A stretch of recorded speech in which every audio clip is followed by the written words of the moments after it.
the Hear Her Hands knitting podcast. My name is Jennifer, and I am the knitter, crocheter, sewist, and quilter behind this page of Hear Her Hands. I am located in Baltimore, Maryland, with my partner and two miniature schnauzers and two black cats, as well as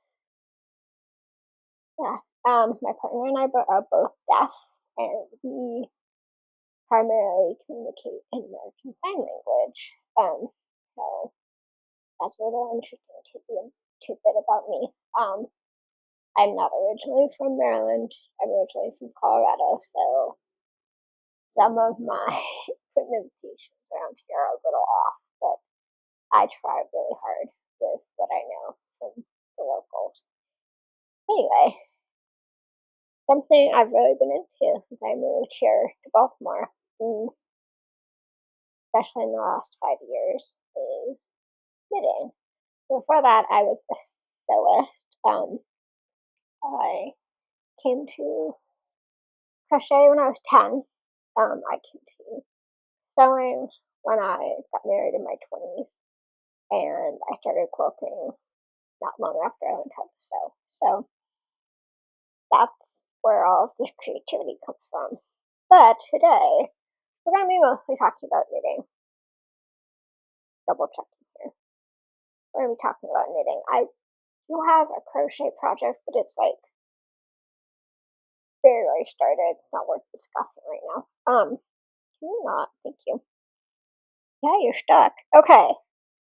So first off, let's start with what am I wearing? So if you have been watching, no, don't. You have been watching Ravelry's Hot Right Now page, especially in the last couple of days. Rebecca Clow has 2 new patterns on there. English pattern updates. It's complicated to say what exactly it is, but her Arundel, I believe, came out recently and is on the first page, as well as this. So this is the Lanark stockinette. Here's our culprit. What do you think you're gonna do? Yeah, we're gonna go out. Okay. So if you have been watching Ravelry's Hot Right Now page, especially in the last couple of days, Creabea has, or Rebecca Clow has 2 patterns on there, and one of them is this one. So this is the Lanark stockinette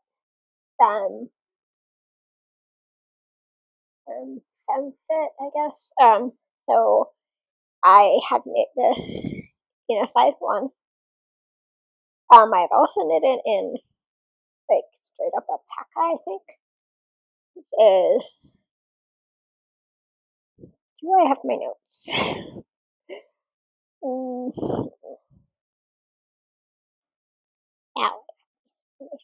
Alright, so I have knit this sweater for the Creabea in the size 1 in the femme fit, and this is Alpaca DK from the warehouse, I believe. It is color Black-Fuchsia, which is like a marled black. It reminds me of black fuchsia color, but you barely see the fuchsia, so it ended up looking plum. And let's see, it took me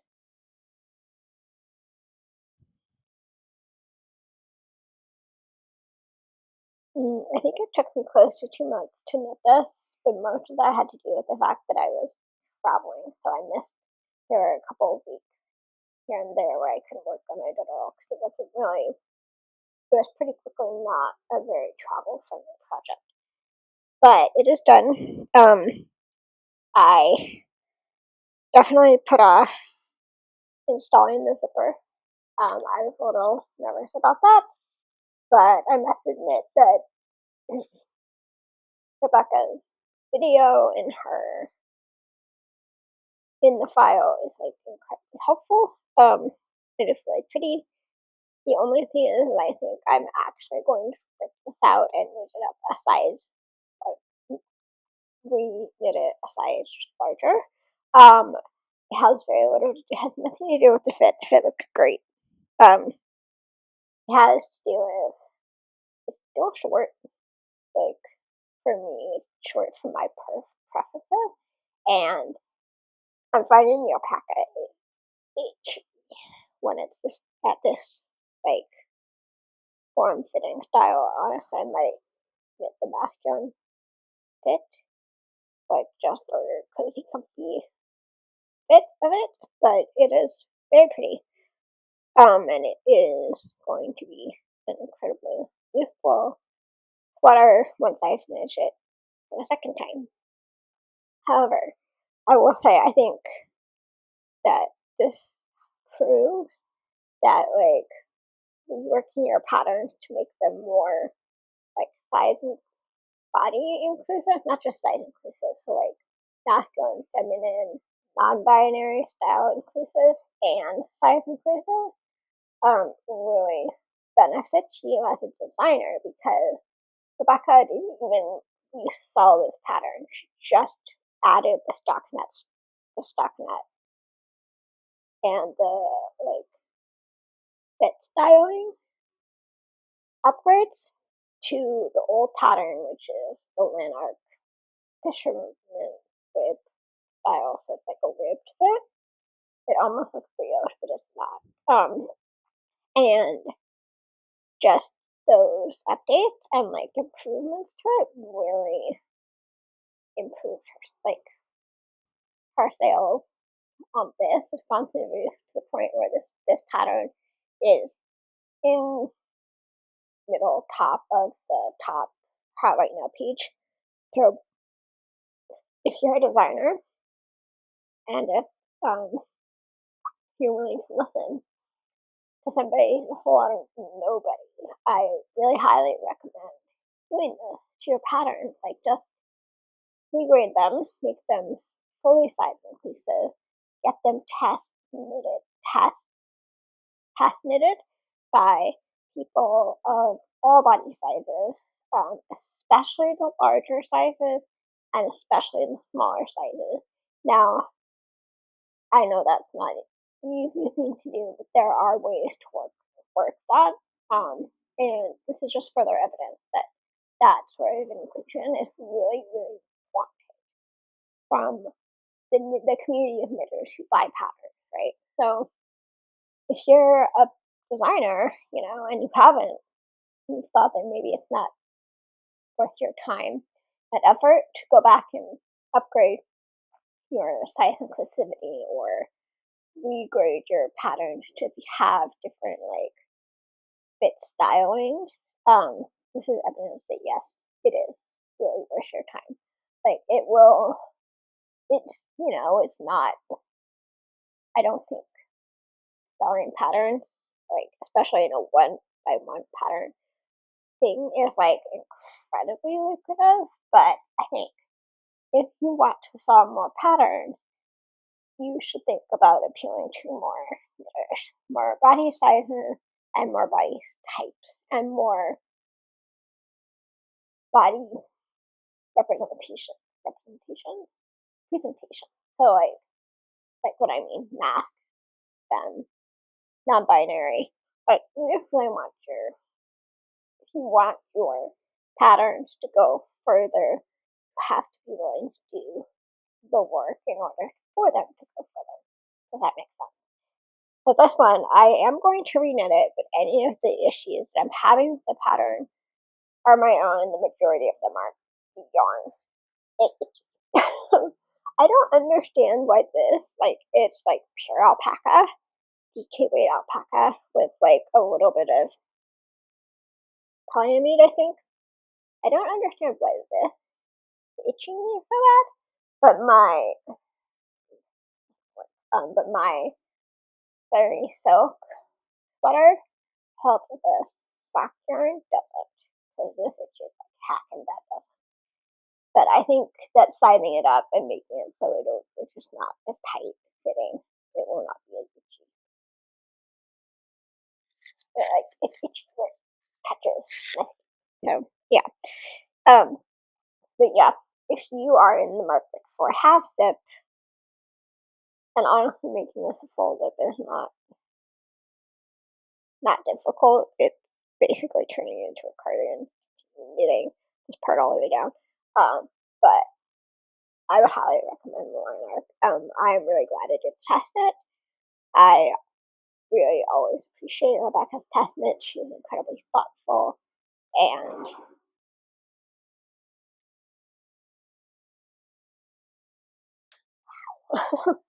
really loud out there. Yeah, she's incredibly thoughtful in how she makes her pattern choices, and she's thoughtful in how she edits her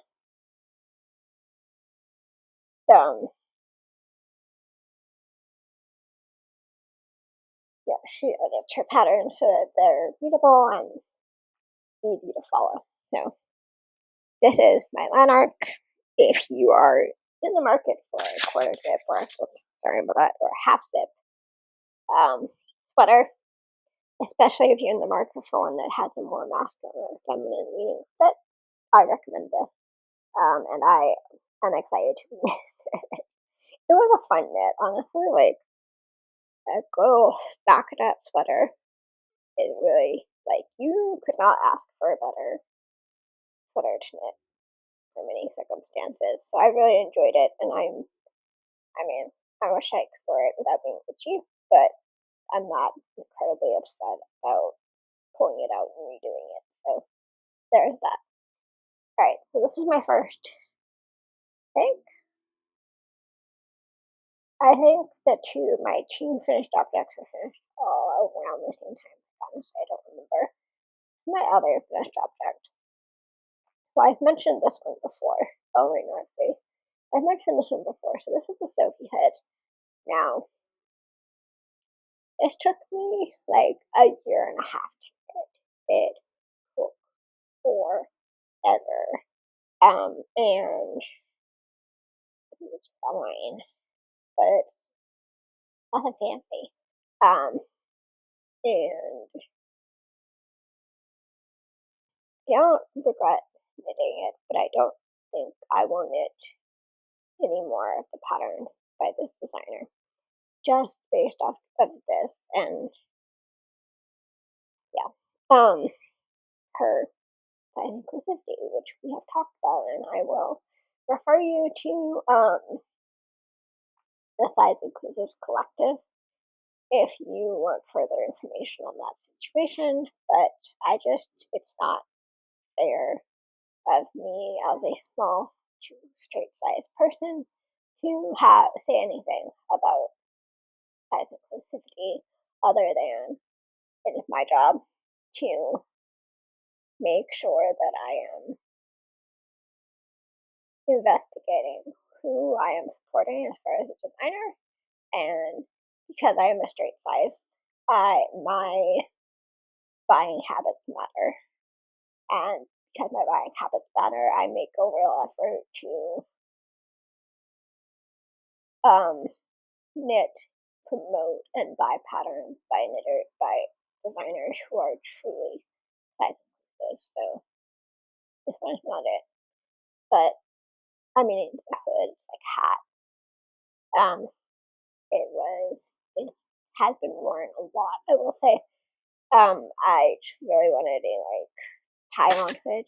So this is something I've already worn every cold day, and it's been frigid for over a month here in Baltimore, and it has been well used and well worn. I knitted in Alpaca Pullu, I think, which is a bulky weight yarn, so I didn't actually knit it.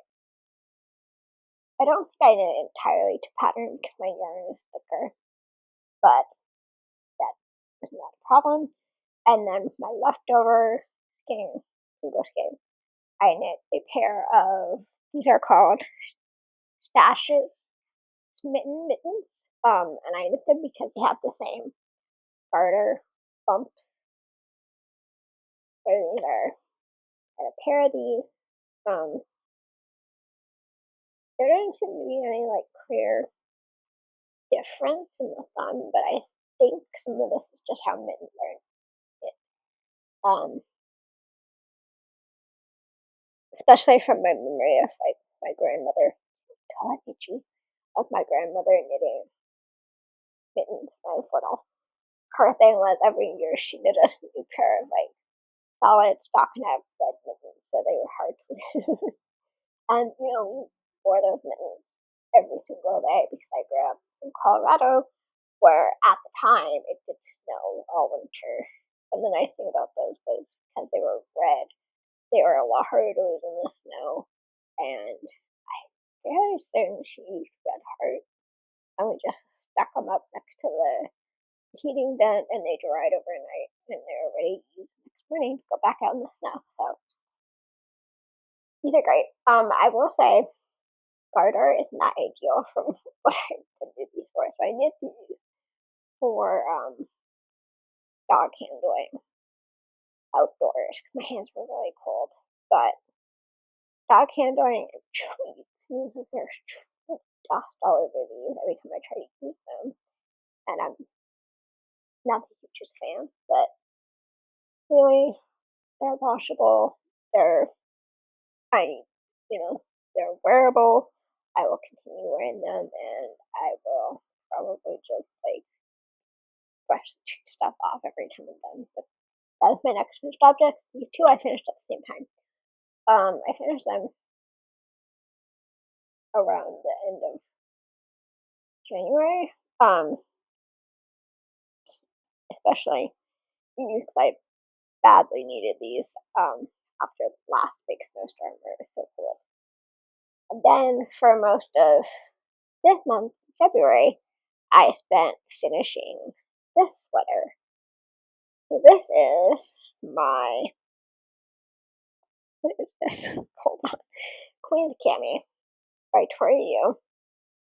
I knit it in Lang yarns, hand dyed Merino, rainbow, in the color, like, that's the word. I'm not even going to attempt it, but I knit this for my friend in California, who is a bigger person than me, so I knit this in the size 4, and I started it last summer when we did our Tori knit along, in the Loving Stitch membership, and it took me until now, but it was finished. And I did a good bit of yarn management, but my stripes at the top and the back are still a smidge off, but I tried really hard. But I think it's really pretty, and I think she will like it.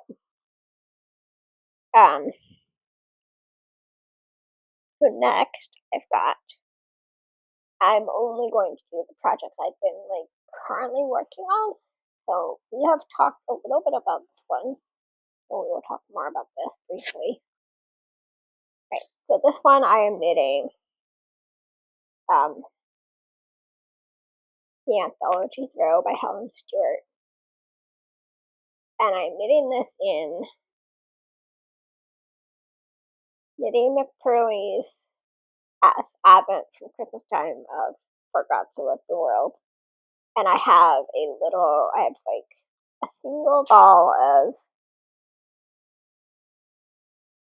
I don't remember the color, a navy color from Suburban Stitcher. Because initially this was part of a challenge from Pigskin Party, which I did not finish, but I hope to finish it and I did not. Their December challenge. But I think it's really pretty. So I've got this going, and we're like getting into the green. So like got our lighter blues, our green and purples, our like electric blues into like darker denims, into like indigo, back into like darker, deep oceany blues, and then starting to go into like the Caribbean blues, going to green. So right now I'm using this green, which is like a very big green yellow. It's almost like spring green, but reminds me of a peridot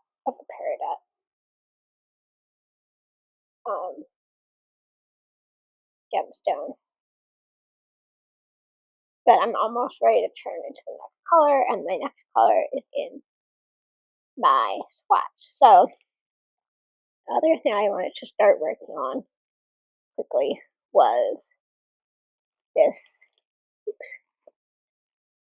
So I am knitting the Hearthside cardigan by Wool and Pine, and I'm knitting it in 2 strands from Suburban Stitchers, Grayscale Pop from the Sundays Grayscale part of the Advent. I didn't buy the pop, so I only have the grays. And then the other part of it I'm knitting in, generally I'm knitting in the leftovers from my Knitting with Pearly Advent. So this is my swatch. The one side of this swatch is a brown and the lighter gray, and then the other side is this like deep neon green and the darker like gray black. So I did that. I did my little swatch. I did my swatch 5 times. You had a comment? No, but I did it 5 times, and it. I mean, the thing is, I'm a really stubborn person. Like, honestly, I about gave up multiple times, but I really, really want this cardigan, so I kept trying, which is how I ended up with this watch. It did take me all day. I started trying to knit this at 9 a.m. and I finally finished it right before bed at like 9 p.m. And I'm very proud of it. However, I need this yarn. So now that I've washed it, blocked it, and showed you, I'm going to tear it back out, and I'm going to use my grays in the rest of this and my greens the next color of this. So that's what I'm going to do here. Anyway, but yeah, so I have my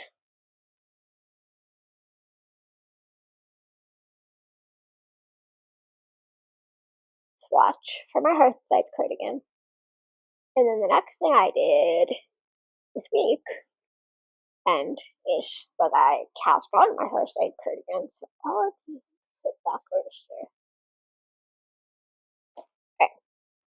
So this, first off, whoops, my cardigan. We'll talk about this in a second, but first we're going to talk about my bag. So my bag is,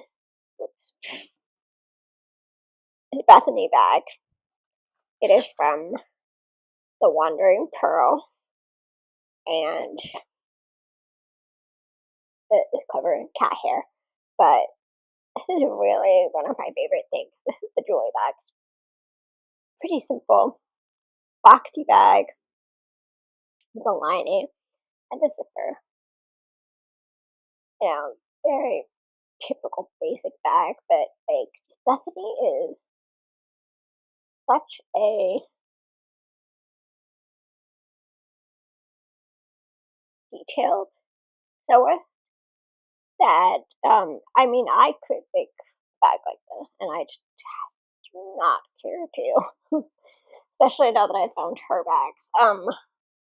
But I will say the only problem with this is that I could really use a bag that has like yarn management of some kind, color management, because I have, especially on this now, I have 8 balls of yarn, and it's been a bit of a bigger to manage. But that being said, this is the back of my Hearthside.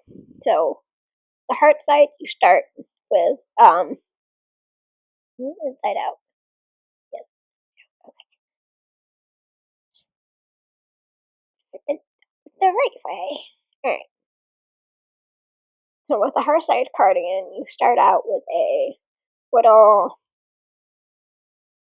garter stitch panel, and the garter stitch panel, you hold all 4 strands of yarn together to make your little garter stitch triangle. So, and I have my little stitch marker to remind me which side is the right side. I have my garter stitch panel on either side, and the back piece I started, so all of it actually, I started with like a slightly darker portion of the blues and greens, because I really wanted to make sure I had the blues that had purple in them on the front of my cardigan. So this is the back.